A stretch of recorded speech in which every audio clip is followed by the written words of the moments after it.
Okay, welcome back बच्चों। आज हम लोग बात करेंगे हाइजेनबर्ग अनसर्टेनिटी प्रिंसिपल के एप्लीकेशन के बारे में। दो एप्लीकेशन हम लोग यहाँ पर आज डिस्कस करेंगे। एक तो होगा ये बताना कि हाइजेनबर्ग अनसर्टेनिटी प्रिंसिपल से ही पहली बार सिद्ध किया गया कि न्यूक्लियस के अंदर इलेक्ट्रॉन नहीं रहता। आपको जान कर सकता आश्चर्य हो कि एक ज़माना ऐसा भी था जब लोग ये सोचते थे कि न्यूक्लियस के अंदर इलेक्ट्रॉन रहता है, और उसके एविडेंस भी उनके सामने उस समय के थे। लेकिन हाइजेनबर्ग ने इस चीज़ को अपने इस अनसर्टेनिटी प्रिंसिपल से ख़त्म किया। दूसरा एप्लीकेशन हम लोग पढ़ेंगे कि अगर हमारे पास एक हार्मोनिक ऑसिलेटर है और बाउंड सिस्टम में वो काम कर रहा है, ऑसिलेट कर रहा है, तो उसके पास जो सबसे कम एनर्जी होगी वो जीरो नहीं होगी, बल्कि जीरो से थोड़ी ज़्यादा एक एनर्जी होती है, इसको हम जीरो पॉइंट एनर्जी कहते हैं। ये एक महत्वपूर्ण सिद्धांत है क्योंकि ये बताता है कि एटॉमिक लेवल पर हम कभी भी एब्सोल्यूट जीरो एनर्जी नहीं पा सकते हैं। एक quantum mechanical energy half h cross omega जिसकी प्रूफ किया जाएगा वो वहाँ पर जुड़ी होती है, इसको जीरो पॉइंट एनर्जी कहते हैं। हम लिखेंगे, कहाँ गई चौक, तो हम ये लिखेंगे कि what is the condition for the ground state energy of harmonic oscillator. So दूसरा हमारा एप्लीकेशन है condition for ground state energy of harmonic oscillator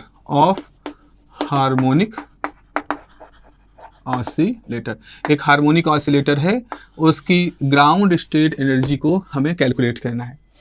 अब देखो ऐसा होता है, जो हार्मोनिक ऑसिलेटर होते हैं, जैसे अगर हम हार्मोनिक ऑसिलेटर की बात करें तो हार्मोनिक ऑसिलेटर इस तरह से ऑसिलेट करते हैं अपनी मीन पोजीशन के अबाउट।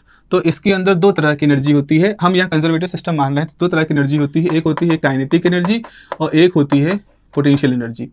ठीक है, अगर यहाँ स्प्रिंग कांस्टेंट को सारी बात लें तो हम ये लिखेंगे कि किसी हार्मोनिक ऑसिलेटर की जो टोटल एनर्जी होती है that is the sum of kinetic energy plus potential energy. Kinetic energy का फॉर्मूला होता है p²/2m और पोटेंशियल एनर्जी का होता है हाफ kx²।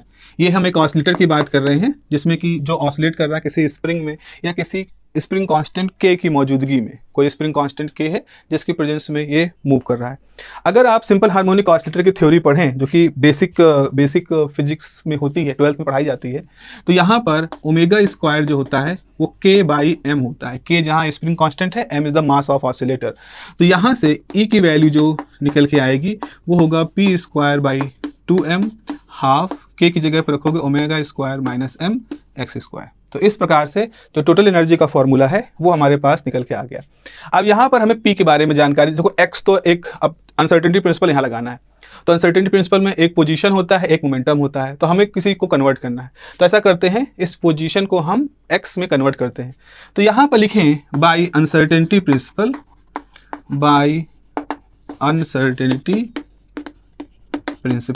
हम मानते हैं delta x delta p h×2 के बराबर है। जस्ट फॉर एग्जांपल हमने नंबर ले लिया, जो कि मैं बता रहा हूँ कि एक नंबर होता है, राइट हैंड साइड कुछ न्यूमेरिकल वैल्यू है, तो हम अपनी सिचुएशन उसकी वैल्यू को, वेरिएबल्स को यूज कर सकते हैं। तो ऐसा कोई गलती नहीं कि पिछले केस में सर आपने डेल्टा x डेल्टा p बराबर h× लिया था, आप यहाँ पर ये ले रहे हो, क्योंकि पिछले केस में हमें अप्रॉक्सीमेशन निकालना था, यहाँ हम थोड़ा एक्यूरेसी की तरफ जा रहे हैं, इसलिए हमने h×2 लिया है। जैसा कि बच्चों मैंने पहले भी लिखा था, हद से हद क्या हो सकता है कि डेल्टा x इक्विवेलेंट हो सकता है x के और डेल्टा p इक्विवेलेंट हो सकता है p के। तो हमारे पास x टाइम p बराबर h×2 होगा, तो यहाँ से p की वैल्यू होगी h×2x। तो e की वैल्यू क्या आ जाएगी, तो e की वैल्यू आ जाएगी, यहाँ पे रखो 1/2m h×4x² plus half ओमेगा² mx², यानी कि ये हो जाएगा h×8m x² plus half m ओमेगा² x²। तो ये टोटल एनर्जी का फॉर्मूला आ गया। सो अगर हमारे पास ऑसिलेटर है, हार्मोनिक ऑसिलेटर है, और उसके अंदर x और p आपके वेरिएबल के फॉर्म में है, तो हम क्या कर सकते हैं, इस तरह का फॉर्मूला निकाल सकते हैं। अब हम क्या कहना चाहते हैं, हम निकालना चाहते हैं ग्राउंड स्टेट की एनर्जी। अब ग्राउंड स्टेट की एनर्जी मिनिमम एनर्जी होती ही है, और ये एनर्जी जब होगी, जब एनर्जी यहाँ एग्जिस्ट करेगी, तो हम ये उम्मीद करते हैं कि x की अपनी कोई एक मिनिमम वैल्यू होगी।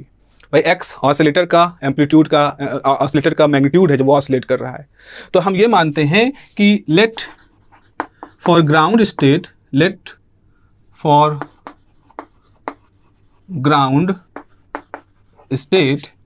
डेल्टा E/डेल्टा x कब, जब x की वैल्यू a के बराबर हो, 0 होना चाहिए। याद करो मैक्सिमम मिनिमम कंडीशन ऐसे ही होती है। तो हम यहाँ पर मिनिमम निकाल रहे हैं, ground state is the minimum energy. Let the ground state, या लेट ना लिखे, the ground state is minimum energy state, is the minimum energy state, ठीक है ना, ये होता है। ओके, सो अब आपको ये डिफ्रेंशिएट करना है, इसकी वैल्यू को डिफ्रेंशिएट करना है और आखिरी में x बराबर a लिख देना है। तो डिफ्रेंशिएट करोगे तो आपके पास जाएगा h स्क्वायर 8m। अब देखो क्या होगा, x की पावर -2 और इसको आपको डिफ्रेंशिएट करना है d बाई डी एक्स। अभी ऐसे लिख दे रहे हैं, यहाँ पर half m omega square d by D x of x square और ये कर देना 0। और कब, जब x बराबर a आपको लिखना पड़ेगा इस पूरे को, मैं मान लूँ यहाँ पर।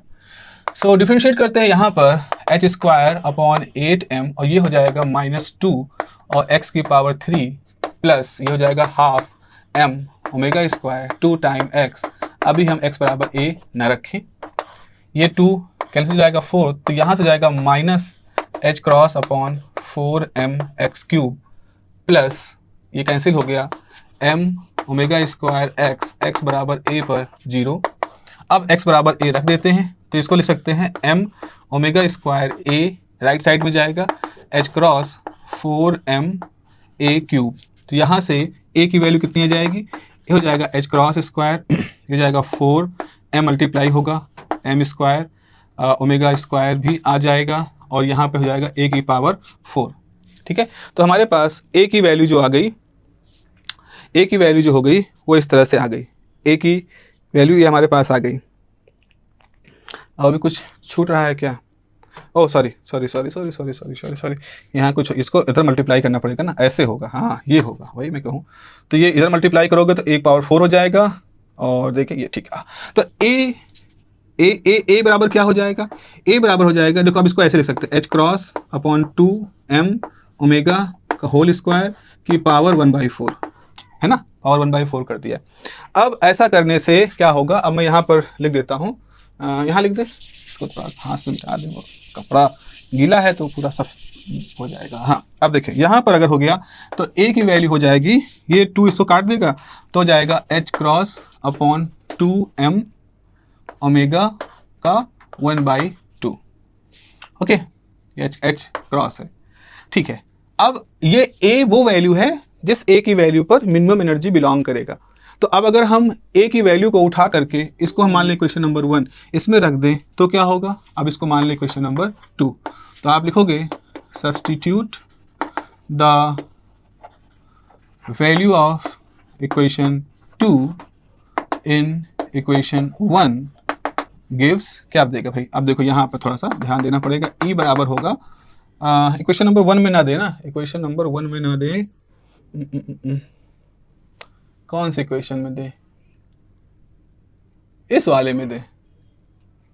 एक इक्वेशन यहाँ मैंने और बनाई थी, मैंने लिखा नहीं, उसको मिट गई है। h बराबर ये हो गया था, ये हो गया था h क्रॉस स्क्वायर और ये जाएगा 8m x स्क्वायर, इस तरह का एक बनी थी। Let me just right the 8h cross square 8m x square plus half m omega square x square, ये वाली इक्वेशन है, इसको 1 मानो क्योंकि हमें इसमें रखना है इक्वेशन नंबर 1 में। तो पहले तो इक्वेशन नंबर 1 में a की टर्म में क्या लिखा जाएगा, h cross 8m a square plus half m omega square a square, ये हो गया। अब क्या करो, यहाँ पर जहाँ a लिखा है, a स्क्वायर लिखा है, वहाँ वैल्यू पुट कर दोगे तो हो जाएगा h cross 8m a square, मतलब ये अंडर स्क्वायर रूट हट जाएगा तो हो जाएगा h cross upon 2m omega plus half m omega square और a बराबर h क्रॉस 2m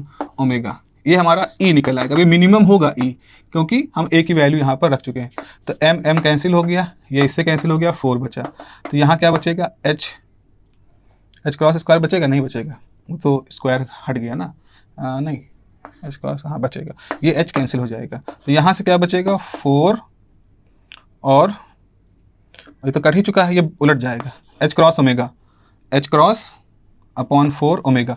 यहाँ से क्या बचेगा, m कैंसिल हो गया, ओमेगा कैंसिल हो गया, 2 कैंसिल हो गया, तो नहीं 2 कैंसिल नहीं हुआ तो मल्टीप्लाई हो जाएगा, सॉरी ये ऐसे मल्टीप्लाई हो जाएगा। तो यहाँ बचेगा h क्रॉस ओमेगा बाई 4। देखो h क्रॉस यहाँ से एक ओमेगा और 2 2 जा 4, तो यहाँ भी h क्रॉस ओमेगा 4 है, h क्रॉस ओमेगा 4 है, तो ये हो जाएगा h क्रॉस ओमेगा 2 टाइम 4, तो कट के हो जाएगा 2। तो आपके पास मिनिमम एनर्जी कितनी जाएगी, हाफ h क्रॉस ओमेगा। ठीक है ना। इस तरह से प्यारों आप देख रहे हो कैसे हमने अनसर्टेनिटी प्रिंसिपल का इस्तेमाल किया, अनसर्टेनिटी प्रिंसिपल को बढ़िया खूबसूरती से यूज किया, और अनसर्टेनिटी प्रिंसिपल को यूज करके आपके सामने क्या निकाल के ले आए, कैसे half h cross omega term आता है। So this is how we can calculate the minimum 0 point energy. तो आज के इस पर्टिकुलर वीडियो में, इस लेक्चर में आप लोगों ने 2 एप्लीकेशन पढ़े। पहला एप्लीकेशन पढ़ा कि कैसे अनसर्टेनिटी प्रिंसिपल की सहायता से हम अपने ये प्रूफ कर सकते हैं कि इलेक्ट्रॉन न्यूक्लियस के अंदर नहीं एग्जिस्ट करते, जो कि बहुत बड़ी अपने ज़माने की खोज रही है, जिसने आगे जाके न्यूट्रॉन को भी मोटिवेट किया था, उसकी डिस्कवरी को भी। और साथ ही साथ 0 पॉइंट एनर्जी की प्रेजेंस को भी हम यहाँ पर शो कर सकते हैं। तो ये दोनों ही महत्वपूर्ण क्वेश्चन है, आपके एग्जाम में पूछे जाते हैं, दोनों ही ऑल्टरनेट तरीके से पूछे जाते हैं, और वैसे भी समझने के लिहाज से भी जरूरी चीज़ है जो आपको आनी चाहिए। So I hope you understand this. So this is all about this uncertainty principle. Next lectures में हम लोग इसके आगे की बात करेंगे, आगे का टॉपिक डिस्कस करेंगे। Have a nice day, take care, bye bye.